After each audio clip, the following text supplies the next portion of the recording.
เจ้าสบายดีเนาะมื้อนี้เอามาเบิ่งต้นโกโก้นำกัน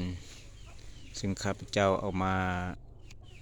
ทดลองปลูกไว้ข้างเฮือนนี่10 ต้น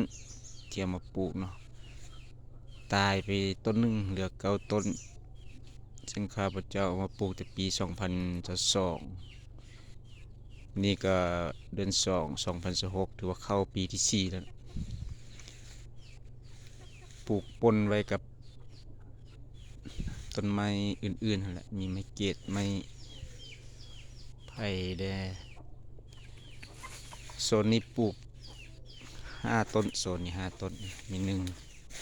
2 3 4 5ถือว่าเริ่มออกดอกแล้วตอนนี้เริ่มออกดอกแล้วตอนนี้นะมันก็มีต้นออกดอกได้ออกหมากได้ปนกันไปตัวนี้เป็นหมากน้อยตัวนี้หมากน้อยแล้วถือว่าออกดอกหลายอยู่ตัวนี้นะตัวนี้ก็เป็น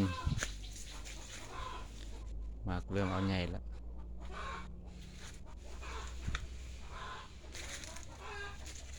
ตัวนี้ก็เป็นหมากเอาใหญ่เติบแล้วตัวนี้ก็ได้มาเบิ่งตัวนี้เป็นหลายอีหลีตัวนี้ทั้งหลายแล้วก็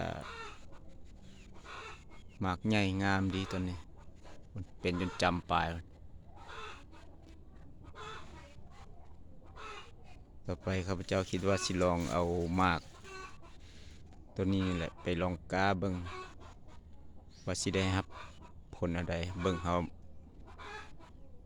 มาติดตามเบิ่งนำกันว่าสิได้รับผลใดเนาะต่อไปเนาะ